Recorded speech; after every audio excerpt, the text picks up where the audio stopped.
Hello and welcome to Slightly Dramatic. So, today we're doing this from my bed because I could not, for the life of me, have my table arranged and do the whole makeup. And I could not. I'm just like, listen, you don't have any videos out there. You need to get recording. I was going to sleep and it's only 9 o'clock, but I was like, hey, hello, hello. You do not need 2 extra hours of sleep on your 8 hours of sleep. Okay, like, calm down. Let's not behave like we are 70 years old or something.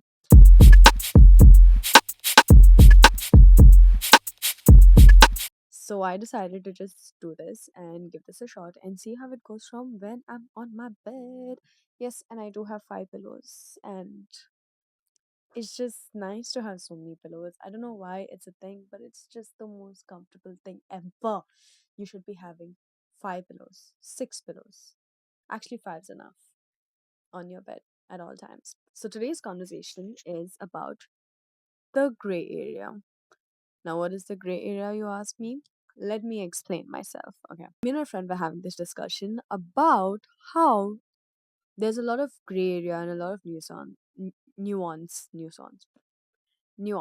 in a lot of things that we experience in life, and not everything can be seen as black or white.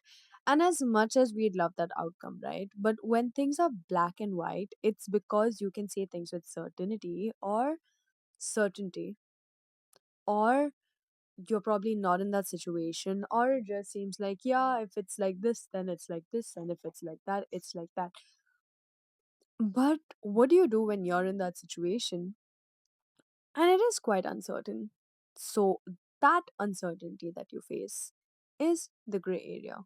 The emotions, the stressing situations, or the grief that you may feel, or the reasoning behind whatever your situation is. So a lot of that is the gray area. So me and my friend were just talking about how everyone, especially given the situations that we may be in our life, whether it's our visa situation or whether it's relationships or whether it is, moving to a different country, it all may seem very obvious. Like, the choice is so obvious. Like, why are you thinking so much about it? But the reality is, there's a lot of emotions, a lot of thought process, a lot of your own patterns, a lot of your own understanding of yourself and what you're trying to attain from a situation that leads you to believe or want to actually think through a certain decision before just going, oh, it's either A or it's either B. So I think the whole idea of a gray area is just that there's a lot of uncertainty in certain situations and a lot of not having lack of clarity, if I may. Now, why do we love the black and white thinking? I don't want to be saying like this. Okay. I mean, black and white thinking just feels so easy. It just feels like you don't need to stress about something. The answer is so obvious. You know, you're able to make a certain decision quicker, and it's just that it's certain. You feel stable. But most of the time, even though things may seem very obvious, it really isn't. And I feel like, as a person, if you are not able to sit with your own discomfort of emotions or your own uncertainties and understand that, I don't think you can do it for someone else firsthand. That's my opinion. However, like, for example, if I had to say, let's say you have this friend or you meet this person and they are in a terrible relationship, and let's say the person's abusive, maybe not even physically, right? The person can be emotionally manipulative or just not a good boyfriend, and this person's been with their partner for such a long time, and they are coming and telling you all these problems. Now you can sit and scream at this person's face saying, oh my god, yeah, red flag, you need to leave this person. Oh my god, he's not even giving you bare minimum. Leave this person.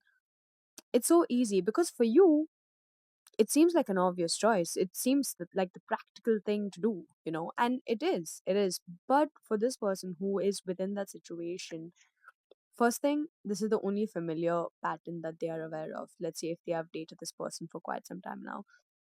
Second thing, there's so much history between the both of them that this person may find it hard to just be like, oh my god, yeah, obviously I have to leave him for you don't know their relationship as such, apart from the fact that yeah, maybe in the most obvious sense it is toxic, but there has to be so many moments where she's had to sit down with herself and actually take off the rose colored glasses and see it through. So then that becomes a very confusing area for her, which as a bystander we may not really realize that. Let's say for example, oh yeah, that is the example, haha. So I think as much as we can be very black and white in some situations, there are some situations where you cannot, you and I don't think you should also always be black and white in that sense.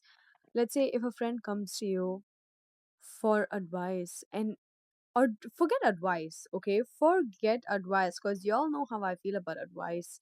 Like, please do not give it till last, genuinely. But and someone has to come down to you and speak about something that's happening in their life and they're really distressed. Trust me, this person most likely knows practically what exactly they're supposed to be doing. You think that girl, I know people, okay, who has stayed in situations or whatever, okay, but there's always a part of someone who knows what they have to do. But there's so much more of this gray area that's not allowing them to take this decision. They are not able to see beyond it, they're not able to see under it, over it, whatever you want to say. So people more likely know. So if your friend's coming and talking to you about a certain thing that they are confused about, honestly just sit with them. Unless they're like, what would you do, girl? What would you do? So you can just tell them realistically what you would do, but also show grace in these situations, you know? Now, there are circumstances in life where you can't help it but be in these sort of circumstances. For example, let's say even for me to decide that, hey, you know what, I'm going to drop my whole ass job. I'm going to drop everything that I've been trying to achieve in my career for the past 6 years in this country and so on. And I'm going to pack bag. I'm going to have so much money spent on my education again. And I'm going to leave and I'm going to be determined to get the sponsorship here. And all of that came with a lot of, like, I was very certain about these things. I was very certain about them. But before that certainty, there were years where I was trying to get out of the country. And there were years that I tried to think about educations that I could have in different countries. So that certainty didn't come immediately. It came after years. So all of these big decisions always have a lot of nuance behind it. Even if you had to leave country, even if let's say you have security, okay? Let's say you're moving from your country to country B and you got an amazing job. There's even so much to think even then. You can have an amazing job. They'll be like, you know what, we will give you a house by the sea and you can have a 3-day weekend. And okay, that sounds really glamorous, though it's kind of hard to say no to that. But let's say if you're a family person, it's going to be so hard for you to just drop everything and be like, yeah, I'm going to go and take this opportunity. Okay, if you had to realistically speak, if it's just a good salary in like a really nice country, which is really hard to get visa in, you still have to think so much on, okay, I'm leaving all of this behind. I'm leaving my family. I'm not going to see my parents grow old, and I'm going to be away from what's familiar, and there's a lot of things that you think about, and sometimes with a heavy heart you have to take like a tough decision. So there's no direct way of thinking about all of these things.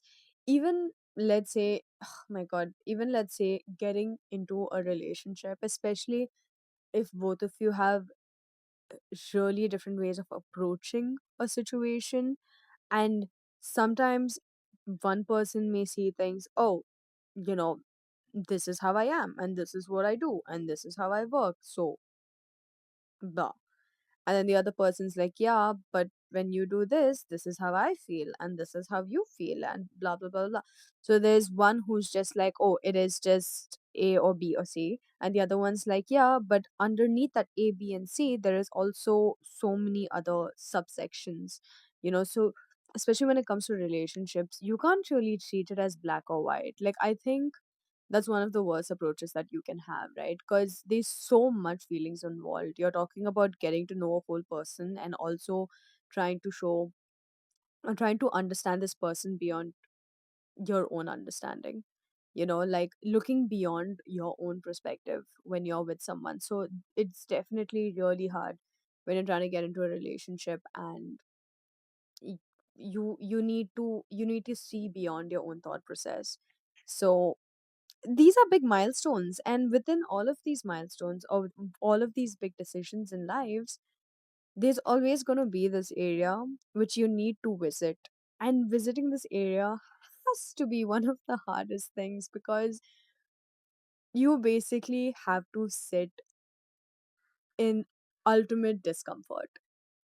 Let's say you're a person who just does not sit with your emotions.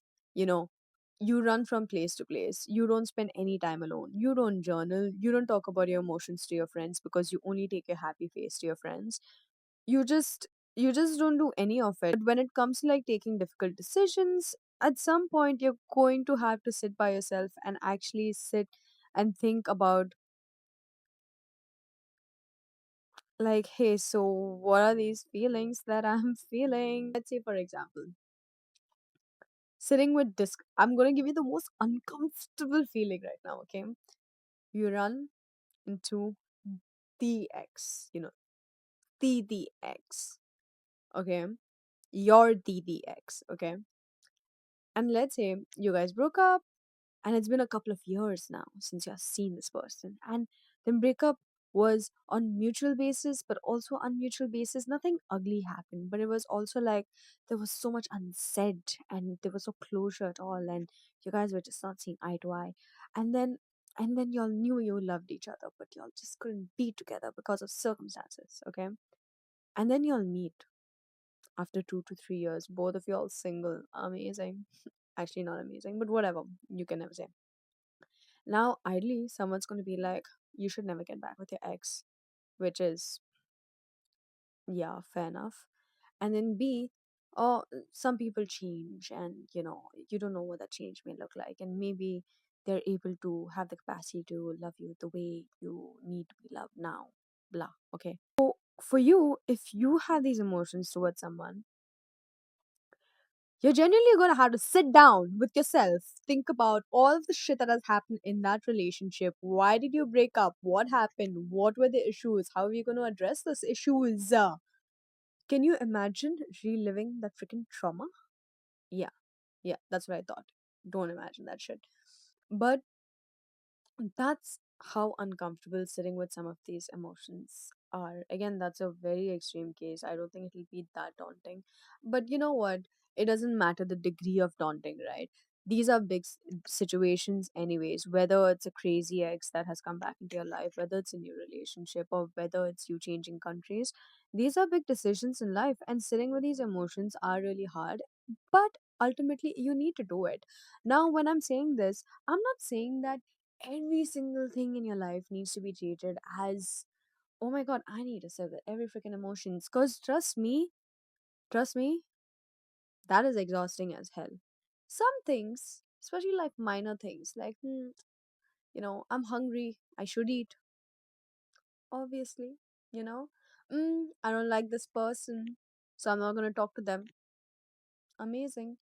It's pretty direct, yeah. But then there are certain things where maybe you need to sit with yourself for longer and like try to understand these things a little longer. Another thing that can really be deceptive when it comes to this, or really cause a lot of confusion or uncertainty when it comes to this, is freaking social media, man. Like, listen, I get that everyone wants to be a content creator now, and everyone needs to find that one hook to get someone to watch their 30-second videos. And everyone's trying to do this thing where they're trying to put like a whole ass relationship or a whole ass situation into like a 30-second video, or like a 1 minute, 2 minute video, just because everyone's attention span has become so fried that you just need 30 seconds, right? You just need 30 seconds to fuck with someone's mind. So they'll be like, oh, this person didn't do this, red flag, bruh. And you know what? You know what? I'm not gonna lie. I've fallen victim to it. But listen, also some of these were red flags. Okay. But then you really need to build discernment in terms of what is acceptable for you as a non-negotiable for you when it comes to being in a relationship or trying to get to know someone or whatever. So you really need to have a good sense of judgment when it comes to all of these sort of videos. But these videos can be so misleading as well, because imagine you're already confused about your situation, and now these videos are coming telling you that this is toxic love, you need to cut them off. Oh my god, if they do this, you're going to marry the one. Listen, it's confusing enough. I'm telling you, when you see these videos, just swipe away. They're like, bitch, get the frick out of my. Absolutely not. I do not watch any videos when it comes to anything happening. And you know what? The algo has a way of knowing exactly what's on your mind. And it's really annoying because I'm like, how how do you know? How do you know what I'm talking about? I don't like any of these kind of videos. How do you know? So I'm telling you, I will not be surprised if I go back on Instagram now and they'll be like, oh, the gray area. And I'll be like, how? Mark, for heaven's sake, yeah? Like, give us some space. Give us some freedom, man. Like, cybersecurity is weak. Social media does have like really strong influence on all these things, and I think the more it's so easy to be manipulated. And also when you're already in like a very weird situation where you're confused about a lot of things, and then these things come into on social media, or anything regarding your situation comes on social media, it, it feels so like, oh my god, yeah, this makes so much sense. But actually no, there is so much more to what one person has to say in a 30-second video.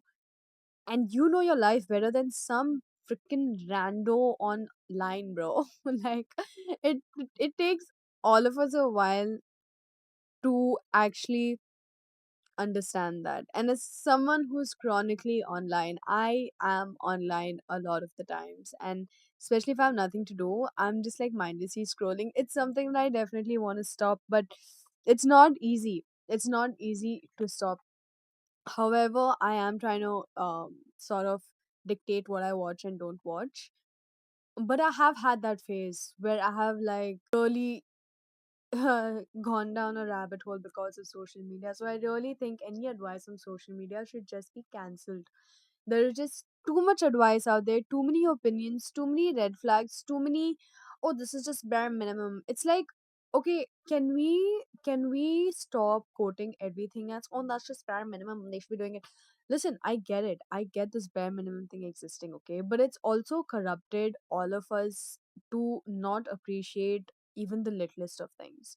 So yeah, I have a whole thing. Maybe I'll make another video about this. But anyway, social media can be really polluting to your own head. I think ultimately all of us want to have all of the answers, and we want to be certain about a lot of things. I do have control issues. I like being in control of everything in my life, and that's what's kind of ruined me. I'm not gonna lie. But I like to know what my week's gonna look like. I like to know where my life is going, and I wish I had all these answers. I wish I knew what is gonna happen in the next 6 months. I wish I knew who I'm gonna end up with and how is that gonna look. And I wish I knew where this podcast would be going, because I do put in a lot of effort for this in any small way that it seems like. I wish I knew all of these things. And you know, I think I have this idea that if I knew, then I'm like a pretty stable person. But life doesn't offer you that. Life instead offers you lemons, and they're just like, do what you want now, do what you want. But I guess m- maturity, you feel like that's what maturity is. You should be having all of these answers, right? But then ultimately, I think maturity is also being able to sit with yourselves and having these difficult conversations with yourself, try to understand where so many of these emotions are coming from, or why you feeling this way. And yeah, of course, don't have to do this every single time.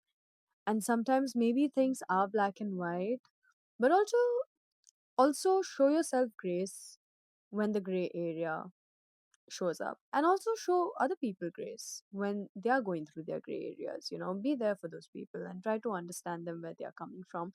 Also, you can only understand someone else as far as much as you have understood yourself. So, I'm no philosopher, but I read on Instagram. But that is my conversation for today. I think it's not about um endless judgment and endless thought analyzing. It's not endlessly sitting with yourself and with your feelings, but also giving your space to do it when you feel like. Yeah, that's what it's about. So, if you have a certain gray area situation going on in your life, whether it's love, romance, that's the same thing, or a situationship, that's not the same thing at all. What else? Career, moving countries, getting married to the wrong person or the right person, whatever it is. Leave it in the comments. I mean, this is your personal business that I'm asking for, but don't feel shy. Don't feel shy. Nobody can find you through YouTube, I think. I don't know. Anyways, thank you so much for listening. I hope you enjoyed this conversation about the gray area. And if you're in a gray area right now, I hope you get that sorted out. I hope you have a friend to talk to. I hope you journal or have a therapist, whatever works. Or if not, I hope when you feel like crying about being in this gray area, you cry. And when you feel like being angry about it, I hope you crash the fuck out because listen, I'm big on crashing the hell out, okay? I don't do it as much anymore because I don't know, I kind of miss crashing out. But I don't do it anymore. I don't do it anymore because I'm like, no, no, calm down. Don't crash out. Think about why you feel this way and then have a conversation later on. Anyways, yeah, but you do you, boo. You do you. Thank you so much for watching. Good night.